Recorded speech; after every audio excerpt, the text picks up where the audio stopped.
আল্লাহ আমার রব, এই রবি আমার সব। বলেন আল্লাহ আমার রব, এই রবি আমার দমে দমে তনু মনে তারি অনুভব, দমে দমে তনু মনে তারি অনুভব। আল্লাহ আমার রব, এই রবি আমার। তোমার দুনিয়াতে আমি যেদিকে তাকাই, অথই নিয়ামতে ডুবে আছি সবাই। সুবহানাল্লাহ বলেন না। তোমার দুনিয়াতে আমি যেদিকে তাকাই, অথই নিয়ামতে ডুবে আছি সবাই। পাখ পাখালি ডালে পড়ে তসবি কলরব, তসবি কলরব। আল্লাহ আমার রব, এই রবি আমার সব। বলেন আল্লাহ আমার রব, এই রবি আমার। আল্লাহ ছাড়া আমাদের আর কোন প্রভু। আল্লাহ ফেরেশতাদেরকে ডাক দিয়ে বলেন, হে ফেরেশতারা, ওয়াইজ ক্বালা রাব্বুকা লিল মালাইকাতি ইন্নী জাইলুন ফিল আরদি খলিফা।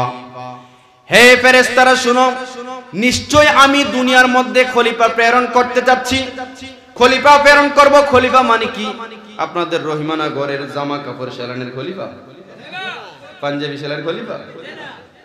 এই খলিফা সেই খলিফা নয়, মানে হচ্ছে প্রতিনিধি। মানুষ প্রেরণ করতে যাচ্ছে, মানুষ পাঠাতে চাই। তোমরা কি বলো? ফেরেশতাদেরকে বলেন, ফেরেশতারা তোমরা কি বলো, আমি সেখানে মানুষ পাঠাইতে চাই। ফেরেশতারা বললেন, আয় পরওয়ারদিগার মাবুদ, ইতিপূর্বে তো আপনি জিন জাতিকে সৃষ্টি করেছিলেন, প্রেরণ করেছিলেন। তারা পারস্পরিক মারামারি করে, ঝগড়া করে, কাটাকাটি করে ধ্বংস হয়ে গেল। আতাজআলু ফিহা মান ইউফসিদু ফিহা ওয়া ইয়াসফিকুদ দিমা। আপনি কি সেখানে এমন কাউকে প্রেরণ করবেন যারা আবারও মারামারি করবে, কাটাকাটি করবে, রক্তপাত ঘটাবে? আল্লাহ, আমরাই তো আপনার সকাল সন্ধ্যা তাসবিহ গ্রহণ করছি, আপনার তাসবিহ পড়ছি, আপনার পবিত্রতা ঘোষণা করছি। আয় আল্লাহ, মানুষ আর বানানোর দরকার কি? আমরাই তো যথেষ্ট। আমার আল্লাহ ডাক দিয়ে বললেন, ফেরেশতারে ইন্নী আ'লামু মা লা তা'লামুন, নিশ্চয় আমি আল্লাহ যা জানি তোমরা তা জানো। আমি আল্লাহ যা জানি তোমরা তা জানো না। হে ফেরেশতারা, আমি মানুষ প্রেরণ করব। আল্লাহ মানুষের রুহানি জগতের মধ্যে আল্লাহ মানুষের রূহ প্রথম সৃষ্টি করলেন। ইন্নামা আমরুহু ইযা আরাদা শাইয়ান আন ইয়াকুলা লাহু কুন ফায়াকুন। আল্লাহ কুন ফায়াকুনের মাধ্যমে মানুষের রূহগুলোকে আগে সৃষ্টি করলেন। মানুষ রূহের রূহ সৃষ্টি করার পরে এইবার সমাবেশ আরেকটা ডাকলেন, রূহগুলাকে নিয়ে সমস্ত রূহগুলাকে ডাকলেন। প্রথম ফেরেশতাদেরকে ডাকলেন। ফেরেশতাদের সমাবেশের পরে এইবার রূহগুলোকে ডাকলেন, ডেকে সেখানে তাদেরকে বললেন, আলাস্তু বিরব্বিকুম, আমি কি তোমাদের প্রভু? তখন আমরা সবাই বলেছিলাম, ক্বালু বালা, আয় আল্লাহ আপনি তো আমাদের প্রভু, আপনি তো আমাদের রব, আপনি ছাড়া আমাদের কোনো রব। আল্লাহ পাক রব্বুল আলামিন বলেন, আলাস্তু বিরব্বিকুম, আমি কি তোমাদের প্রভু? আমরা সবাই বলেছিলাম, আল্লাহ নিশ্চয় আপনি তো আমাদের প্রভু, আল্লাহ আপনি ছাড়া আমাদের কোনো রব নাই। দ্বিতীয় সমাবেশ গেল, এইবার তৃতীয় নাম্বার সমাবেশ করলেন। তৃতীয় নাম্বার সমাবেশের মধ্যে ফেরেশতারাও নাই, আম কোনো মানুষও নাই। সেখানের মধ্যে খাস ব্যক্তিদেরকে নিয়ে মাহফিলটা করেছেন। নবীদেরকে আল্লাহ ডাকলেন, ওয়াইজ আকাযাল্লাহু মিসাকান নাবিয়্যিন, সমস্ত নবীদেরকে ডেকে তাদের কাছ থেকে একটা অঙ্গীকার নিলেন। আবার বুঝবেন, ওই মাহফিল যে সাজাইলেন, মাহফিলের শ্রোতা ছিলেন নবীরা, বক্তা ছিলেন খুদ আল্লাহ তাআলা। সুবহানাল্লাহ বলেন। আর ওই মাহফিলের আলোচ্য বিষয় ছিল আমার আপনার নবীর মিলাদুন নবী নিয়া। বলেন সুবহানাল্লাহ। আল্লাহ বলছেন, ওয়াইজ আখাযাল্লাহু মিসাকান নাবিয়্যিন, আমি যখন নবীদের কাছ থেকে অঙ্গীকার নিলাম। কি অঙ্গীকার? লামা আতাইতুকুম মিন কিতাবি ওয়া হিকমা, আমি তোমাদেরকে দুনিয়াতে প্রেরণ করব। প্রেরণ করার পরে তোমাদেরকে দুইটা জিনিস দিব, তোমাদেরকে কিতাব দিব, হিকমত দিব। হে আদম, তোমাদেরকে কিতাব দিব, হিকমত দিব। নূহকে ডাক দিয়ে বলেন, ঈসাকে ডাক দিয়ে বলেন, মুসাকে ডাক দিয়ে বলেন, সমস্ত নবীদেরকে বললেন, তোমাদেরকে আমি কিতাব এবং হিকমত দিব। অতঃপর তোমাদের মধ্যে থেকে আমি একজন রাসূল প্রেরণ করব, যার নাম হচ্ছে রাহমাতাল লিল। তিনটা মাহফিল শেষ হলো, বুঝবেন, একটা হচ্ছে ফেরেশতাদেরকে নিয়ে, একটা হচ্ছে আমাদের রুহানি সমস্ত মানুষদেরকে নিয়ে, আর একটা হচ্ছে নবীদেরকে নিয়ে। এইবার শুরু হয়ে গেল মানুষ প্রেরণ করা। আদম নবী আসলেন, আল্লাহর হাবিব বলেন আমি দুনিয়াতে আসছি, মনে রাখবা ইন্নী উহবিতু মা আদম ফিল আরদ, আমি নবী দুনিয়াতে এসেছি তোমরা মনে করো না মা আমেনার গর্ভ থেকে শুধুমাত্র এসেছি, না না না, মা আমেনার গর্ভ থেকে আমি প্রকাশ হয়েছি, বরং আমি জমিনের মধ্যে এসেছি বাবা আদমের সাথে। বলেন সুবহানাল্লাহ। বলে আমি আদম নবীর সাথেই মূলত দুনিয়াতে এসেছি। এ দুনিয়ার মানুষ শুনো, হযরতে নূহ আলাইহিস সালাতু ওয়াস সালাম যখন নৌকা বানাইলেন, প্লাবন হলো, আমি রহমতের নবী ওই নূহ নবীর নৌকার মধ্যেও ছিলাম। বাবা হযরত ইব্রাহিম নবী যখন তার সন্তান ইসমাইলকে জবাই করার জন্য নিয়েছে, আমি নবী তখন ইসমাইল নবীর ভিতরে ছিলাম। বলেন সুবহানাল্লাহ। বলে এই জন্য ইসমাইল নবী জবাই হয় না। নবী বলেন আনা ইবনুজ জবিহাইন, আমি হচ্ছি দুই জবাইয়ের সন্তান, একটা হচ্ছে আমার পিতা আব্দুল্লাহ আর একটা হচ্ছে আমার পিতা হযরত ইসমাইল জবিহুল্লাহ। বলেন সুবহানাল্লাহ। নবী বলেন আমি তখন থেকে আসলাম। নবীর আসা শুরু হয়ে গেল, ধারাবাহিকতা একজনের পর স্থানান্তরিত হওয়া শুরু হয়ে গেল। আনা দাওয়াতু আবি ইব্রাহিম ওয়া বুশারাতু আখি ঈসা, আমি হচ্ছি আমার পিতা ইব্রাহিম নবীর দোয়ার ফসল এবং আমার ভাই হযরতে ঈসা পয়গম্বরের দোয়ার ফসল। বলেন সুবহানাল্লাহ। বলে ঈসা নবীর সুসংবাদ হচ্ছে আমি, ইব্রাহিম নবী আমার জন্য দোয়া করেছেন। এজন্য নবী বলেছেন তোমরা কি জানো ইসমাইল নবীকে যখন জবাই করছিল কেন জবাই হয় না? বলে কেন? বলে এই জন্য জবাই হয় না, ওই ইসমাইলের ভিতরে আমি নবীর নূরে মুহাম্মদী ছিল। ইসমাইল নবী যদি জবাই হয়ে যেত তাহলে তো আমার ধারা বন্ধ হয়ে যেত। এই জন্য আল্লাহ ইসমাইল নবীকে জবাই করে না, ইসমাইল নবীর পরিবর্তে একটা দুম্বা জবাই করে দিয়েছেন। এই দুম্বা কোনটা তোমরা কি জানো? মুফাসসিরিনে কেরাম বলেন এই দুম্বা হচ্ছে ওই যে হযরতে আদম নবীর দুই সন্তান হাবিল এবং কাবিল, দুইজনেরকে কুরবানি দেওয়ার জন্য আল্লাহ বলেছিল। কাবিলের কুরবানি কবুল হয় না, হাবিলের কুরবানি কবুল হয়েছিল। হাবিল একটা দুম্বা কুরবানি দিয়েছিল, দুম্বাটা আসমানে আল্লাহ তুলে নিয়ে গিয়েছিলেন। ওই দুম্বাটা পরবর্তীতে জান্নাত থেকে ইসমাইলের পরিবর্তে আল্লাহ জবাই করে দিলেন। আমার ভাইয়ের, আমার বন্ধুরা, তাহলে বোঝা গেল আল্লাহ পাক নবীর আগমনের আলোচনা করেছেন, পয়গম্বররা নবীর আগমনের আলোচনা করেছেন, ইব্রাহিম ও খলিলুল্লাহ নবীর আগমনের আলোচনা করেছেন। এবার হযরত ঈসা রূহুল্লাহ আলাইহিস সালাতু ওয়াস সালাম বলেন তার গোত্রদেরকে, হে বনি ইসরাঈলেরা শুনো, ইন্নী রাসূলুল্লাহ, আমি তোমাদের মধ্যে, আমি নিশ্চয় আমি আল্লাহর রাসূল, কিন্তু আমি তোমাদেরকে একটি কথা বলছি, তোমাদেরকে একটি সুসংবাদ দিচ্ছি। ওয়া মুবাশশিরাম বিরাসূলিন ইয়াতি মিন বা'দি ইসমুহু আহমদ, আমি তোমাদেরকে একটি সুসংবাদ দিচ্ছি, অচিরেই আমার পরে এমন একজন নবী আসবে যার নাম হচ্ছে আহমদ। কি নাম? বলেন কি নাম? আহমদ না আহমদ। আহমদ কি নাম? আহমদ। তো ঈসা নবী বলছেন ওয়া মুবাশশিরান, আমি তোমাদেরকে সুসংবাদ দিচ্ছি। বুঝেন, সুসংবাদ দিচ্ছি। এবার বলেন সুসংবাদ শুনলে কি মানুষ বেজার হয় না খুশি হয়? বলেন সুসংবাদে কি বেজার হয় না খুশি হয়? বলছে আমি সুসংবাদ দিচ্ছি আমার পরে একজন নবী আসবে, ইসমুহু আহমদ, যার নাম হবে আহমদ। আমাদের নবী রাহমাতাল লিল আলামিনের আসমানি নাম ছিলেন আহমদ আর জমিনের নাম ছিল মুহাম্মদ। এই জন্য একজন শায়ের বলেছেন, আরে আসমানে আহমদ জমিনে মুহাম্মদ, তিনি তো দুনো জাহানে রহমত। সুবহানাল্লাহ বলেন না? আরে পাঠালেন আল্লাহ নবীকে মানব দানবকে করিতে হেদায়াত, আসমানে আহমদ জমিনে মুহাম্মদ, তিনি তো দুনো জাহানে রহমত। আমার নবী দুনো জাহানের রহমত। তো নবীর আসমানি নাম হচ্ছে আহমদ, জমিনের নাম হচ্ছে মুহাম্মদ। ঈসা নবী নবীর সুসংবাদ দিল, ইব্রাহিম নবী নবীর সুসংবাদ দিল, আল্লাহ নবীর সুসংবাদ দিল। আমার নবী বলেন আনা আউয়ালুন নাবিয়িনা ফিল খালকি ওয়া আখিরুহুম ফিল বাসি। হে দুনিয়ার মানুষেরা শুনো, আমি নবী, আমি নবীর সৃষ্টির দিক থেকে এক নাম্বার, প্রথম, প্রেরণের দিক থেকে সবার শেষে এসেছি। বলেন সুবহানাল্লাহ। এবার আমার নবীর আগমনের সময় হয়ে গেল। আস্তে আস্তে আব্দুল্লাহর কাছে আসলো, আব্দুল্লাহ থেকে মা আমেনার রেহমের মধ্যে গেল। খুব সংক্ষিপ্ত করছি, সময় অত্যন্ত কম। মা আমেনা বলেন, দুনিয়ার মানুষেরা রে শোনো, দুনিয়ার মায়েরা যখন গর্ভবতী হয়, দুনিয়ার মায়েরা যখন গর্ভবতী হয়, তাদের পেটটা একটু অস্বাভাবিক হয়ে যায়, পেটটা একটু ফুলে যায়, তারা একটু ব্যথা অনুভব করে। কিন্তু আমি মা আমেনা যখন গর্ভবতী হলাম, আমি পেট ফুলার কারণে অনুভূত হই নাই, আমি ব্যথার কারণে অনুভূত হই নাই, বরং আমি একদিন রাত স্বপ্ন দেখলাম হযরতে একটা নারী এসে গেলেন। একটা নারী এসে আমাকে সংবাদ দিচ্ছেন, এই আমেনা, তোমাকে একটি সুসংবাদ দিচ্ছি, তোমার মাঝে, তোমার গর্ভে এমন একজন নবী এসেছে, তোমার মধ্য থেকে এমন একজন নবী দুনিয়াতে এমন একজন আগমন করবেন, যিনি হচ্ছেন আল্লাহর প্রিয় মাহবুব আখিরি জামানার নবী রাহমাতাল লিল আলামিন। মা আমেনা ডাক দিয়ে বলেন, আপনি কে? বলেন, আমি আর কেউ না, আমি হচ্ছি হযরতে হাওয়া আলাইহিস সালাম।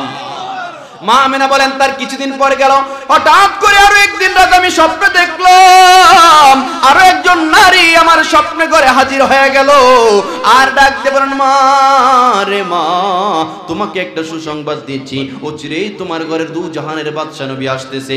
বললাম, আপনি কে? আমি আর কেউ না, আমি হচ্ছি ফেরাউনের স্ত্রী হযরতে আসিয়া আলাইহিস সালাম। তার কিছুদিন পরে গেল, দেখলেন আরো একজন নারী হাজিরা হয়ে গেল, বলছেন, মা আপনাকে সুসংবাদ দিচ্ছি, আপনার ঘরে দু জাহানের বাদশা আসতেছে। বললাম, আপনি কে? আপনাকে তো কখনো দেখি নাই। বলে, আমি আর কেউ না, আমি হচ্ছি হযরতে ঈসা নবীর মা, হযরতে মারিয়াম আলাইহিস সালাতু ওয়াস সালাম। এইভাবে যখন সংবাদ জানাইতে লাগলো, ফেরেশতারা সংবাদ জানাইতে লাগলো, হযরতে মা আমেনা বলছেন, দুনিয়ার মানুষেরা রে শুনো, আমি যখন পানির জন্য কূপের কিনারে যাই, আমাদের বাসার পাশে একটা কূপ ছিল, কূপের কিনারে যাইতাম, আর অন্য নারীরাও কূপের কিনারে পানির জন্য আসতো।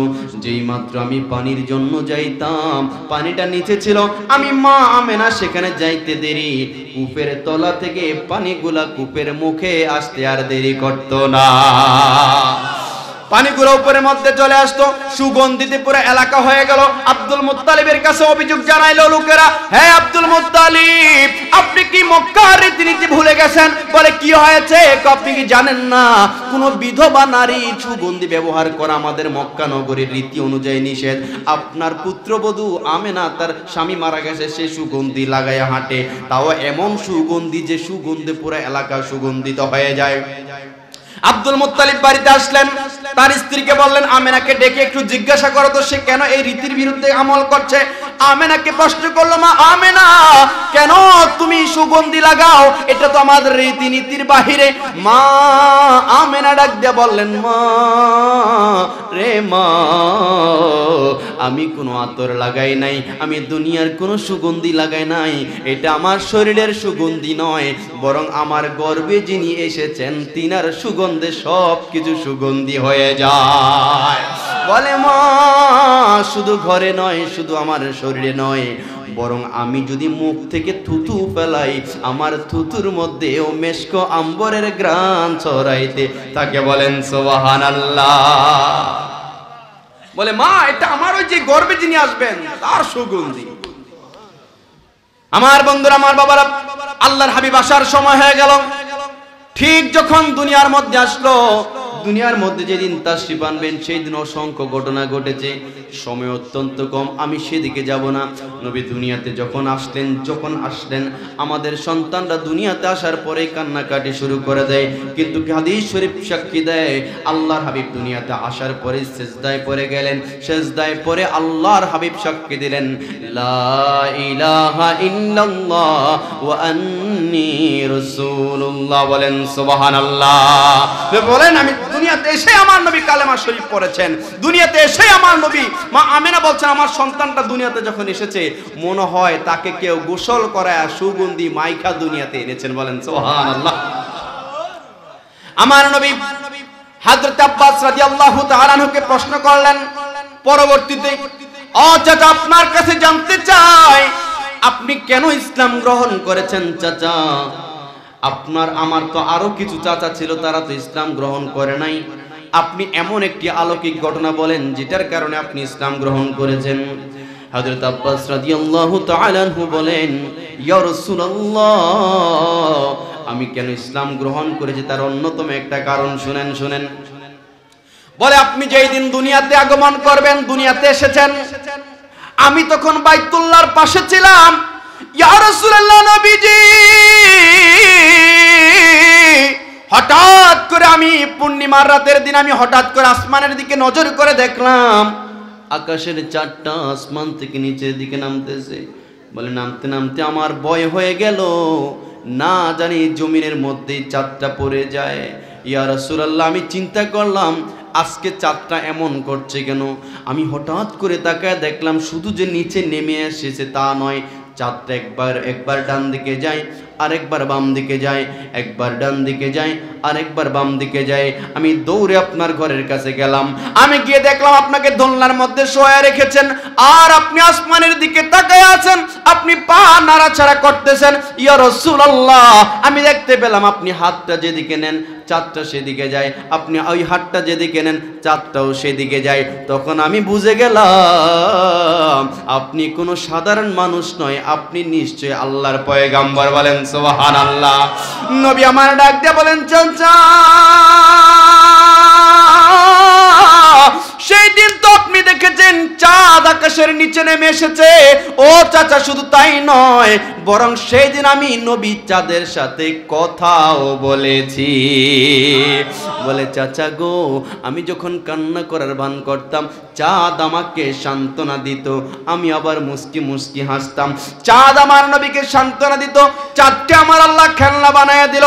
এই জন্য তো হাসান বিন সাবিত বলেছেন, ইয়া রাসূলুল্লাহ, ওয়া আজমালু মিনকা লাম তারা কাত্তু আইনি ওয়া হাসানু মিনকা লাম তালিদিন নিসা। ইয়া রাসূলুল্লাহ, আল্লাহ আপনাকে এত সুন্দর করে অবয়ব দিয়ে সৃষ্টি করেছেন, আমার চোখ দুইটা এত সৌন্দর্য অনেক কিছু দেখলো খোদার কসম, আপনি নবীর মতো এত সুন্দর মানুষ আর জীবনও দেখি নাই। বলেন সুবহানাল্লাহ। বলে ওয়া আজমালু মিনকা লাম তালিদিন নিসা, দুনিয়ার জমিনের মধ্যে কত মা কত সন্তান জন্ম দিয়েছে খোদার কসম, আপনি নবীর মতো এত সুন্দর সন্তান কোনো মা জন্ম দেয় না। বলেন সুবহানাল্লাহ। আমার বন্ধুরা, মূল কথায় চলে যাচ্ছি। তাহলে দেখেন, নবী দুনিয়াতে এসেছেন, নবী যেদিন দুনিয়াতে এসেছেন খাসায়েসুল কুবরার মধ্যে উল্লেখ আছে, আল বেদায়া ওয়ান নেহায়ার মধ্যে ইবনে কাসির রাহমাতুল্লাহ আলাইহি বর্ণনা করেন, সেই দিন সমস্ত কুল মাখলুকাত খুশি হয়েছেন, জীব জন্তুগুলো পর্যন্ত খুশি হয়েছেন, তরুলতাগুলো পর্যন্ত খুশি হয়েছেন, হুর গেলমানগুলো খুশি হয়েছেন, সমস্ত কিছু খুশি হয়েছেন, যার কারণে আল্লাহর হাবিব রাহমাতুল লিল আলামিন নিজেও খুশি হয়েছেন। নবীকে প্রশ্ন করা হলো, ইয়া রাসূলুল্লাহ, আপনি প্রত্যেক সোমবার দিন রোজা পালন করেন কেন? নবী বলেন, এই দিনে আমি জন্মগ্রহণ করেছি, ওয়া উনজিলা আলাইয়া, এবং এই দিনে আমার আল্লাহ আমার উপর ওহী নাজিল করেছেন, এই জন্য আমি এই দিন রোজা পালন করি। বলেন, নবী বলেছেন, উলিদতু ফিহি, এই দিন আমি জন্মগ্রহণ করেছি এবং এই দিন আমার উপর নবুয়াত, আমার উপরে আসমানি কিতাব নাজিল করা হয়েছে, এই জন্য আমি এই দিন রোজা পালন করি শুকরিয়া আদায়ের জন্য। আমার বন্ধুরা, তাহলে নবীর জন্মে খুশি হয়ে শুকরিয়া আদায়ের জন্য রোজা পালন করছে কি করছে না? এবার আসেন পরবর্তীতে একেবারে শেষের দিকে আসেন। সাহাবায়ে কেরাম বলেন, নবীর সাহাবীরা মিলাদুন নবী পালন করছেনি। নবীর সাহাবীরা মিলাদুন নবী পালন কখন করবে? নবীর সাহাবীরা 24 ঘন্টায় নবীর মিলাদুন নবী পালন করছে। আমরা তো বছরে একবার করি বা মাঝে মাঝে করি, মিলাদ পড়ি। নবীর সাহাবীদের প্রতিটা মুহূর্তই ছিল মিলাদুন নবী। সুবহানাল্লাহ বলেন না? কারণ সাহাবীরা, ওই যে বললাম না, সাহাবীরা এটাই ছিল আমার নবীর দিকে তাকায় থাকা, নবী যা বলবে সেটাই পালন করা। পরবর্তীতে আসেন, দেখেন যাদেরকে আমরা অনুকরণ করি। পরবর্তীতে হযরতে আব্দুল হক মুহাদ্দিস দেহলভী আসেন, আব্দুর রহিম মুহাদ্দিস দেহলভী, যিনি তার বাবা দাদা ছিলেন। আব্দুর রহিম মুহাদ্দিস দেহলভী রাহমাতুল্লাহ আলাইহি, হযরত আব্দুল হক মুহাদ্দিস দেহলভীর দাদা ছিলেন। তিনি বর্ণনা করছেন, শুনো দুনিয়ার মানুষেরা, শুনো, আমি প্রত্যেক মিলাদুন নবীর মাস যখন আসে তখন আমি মিলাদুন নবীর আয়োজন করি। বলেন সুবহানাল্লাহ।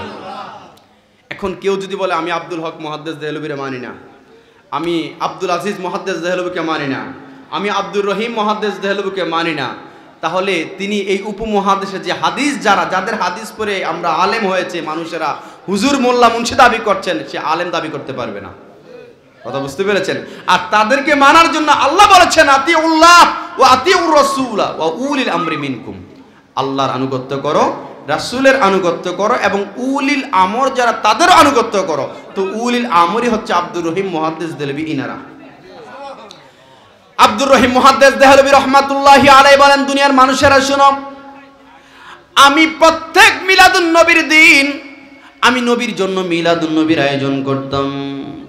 আমি বিশাল আজিমুশান ভাবে আয়োজন করতাম, কিন্তু কোনো একটা বছর আমি মিলাদুন নবীর আয়োজন করতে পারি নাই, তেমন একটা আজিমুশান ভাবে আয়োজন করতে পারি না। আমি আর্থিক সংকটের মধ্যে ছিলাম, টাকা পয়সা তেমন ছিল না, গরিব মানুষ, তেমন একটা আর্থিক সচ্ছলতা ছিল না। তারপর আমার নবীর মিলাদুন নবী কেমন করে আমি আদায় না করি, বলে তারপরও আমি একটু ছোটখাটো করে আয়োজন করলাম। দুনিয়ার মানুষেরা রে, আমি তেমন অন্যান্য বছরের মতো তাবারুকের ব্যবস্থা করতে পারি নাই। ওই বছর আমি মাত্র সোনাবুট দিয়ে তাবারুকের আয়োজন করেছি। বলেন কি দিয়া? সোনাবুট দিয়া তাবারুকের আয়োজন করেছি, কিন্তু আমার মনটা মানে না আমার নবীর মিলাদ, আমার নবীর মিলাদুন নবীর আয়োজন শুধুমাত্র সোনাবুট দিয়ে আরো যদি আজিমুশান ভাবে করতে পারতাম আরো ভালো লাগতো। মনটা খারাপ নিয়ে আস্তে আস্তে একটু তন্দ্রা চলে আসলো। আব্দুর রহিম মুহাদ্দিস দেহলভী বলেন, দুনিয়ার মানুষ, আমি যখন তন্দ্রা চলে আসলো, আমি ঘুমের ঘরে দেখলাম আল্লাহর হাবিব দু জাহানের বাদশা আমার ভাঙ্গা ঘরে হাজির হইয়া গেছে। আমার ভাঙ্গা ঘরে হাজির হয়ে ডাক দিয়ে বলে, আব্দুর রহিম, মন খারাপ করতেছো কেন রে আব্দুর রহিম? আব্দুর রহিম, তুমি আমি নবীর মিলাদুন নবীর আয়োজন করেছো, তাবারুকের আয়োজন করেছো। আব্দুর রহিম রে, মন খারাপ করিস না, মন খারাপ করিস না। কি আয়োজন করলি সেটা দেখার বিষয় নয়। আমি নবী তো তোর মোহাব্বত তোর দেখেছি, তোর অন্তরের দিকে নজর করেছি। আব্দুর রহিম রে, আব্দুর রহিম, প্রতি বছর আমি তোমার মিলাদুন নবীর তাবারুক গ্রহণ করি। দেখো দেখো, এই বছরও তোমার মিলাদুন নবীর তাবারুক সোনাবুট আমি নবী গ্রহণ করেছি। সুবহানাল্লাহ বলেন। এবার বুঝে থাকলে বলেন, আমার নবী মদিনা থেকে আমাদের ভাঙ্গা ঘরে আসতে পারে কি পারে না? বলেন পারে কি পারে না? নবীকে এই ক্ষমতা দিয়েছেন কে? বলেন কে? আল্লামা হযরত শরফুদ্দীন বুসরি রাহমাতুল্লাহি আলাইহি বলেন, দুনিয়ার মানুষেরা শুনো, আমি ছিলাম প্যারালাইজড হয়ে গিয়েছিল, আমার হাত পাগুলো অবশ হয়ে গিয়েছিল। চিন্তা করলাম, আহারে কি বা করলাম দুনিয়াতে, এমন কি বা করলাম, দুনিয়াটা তো এমনিতেই শেষ হয়ে গেল। তিনি বললেন, শেষ সময়ে আমি একটা কি করলাম, আমার হাবিবুল্লাহর শানে একটি নাতে রাসূল লেখা শুরু করে দিলাম। ভাবলাম নাতে রাসূলটা লিখে লিখে আমি হয়তো একটু শান্তি পাবো। তিনি নাতে রাসূলটা লিখতেছিলেন, হুয়াল হাবিবুল্লাযী তুরজা শাফাআতুহু, হুয়াল হাবিবুল্লাযী তুরজা শাফাআতুহু লিকুল্লি হাওলিম মিনাল আহওয়ালি মুকতাহামিন মাওলায়া সাল্লি ওয়া সাল্লিম দাইমান আবাদান আলা হাবিবিকা খায়রিল খালকি কুল্লিহিম মাওলায়া সাল্লি ওয়া সাল্লিম দাইমান আবাদান আলা হাবিবিকা খায়রিল খালকি কুল্লিহিম। সুবহানাল্লাহ বলেন না?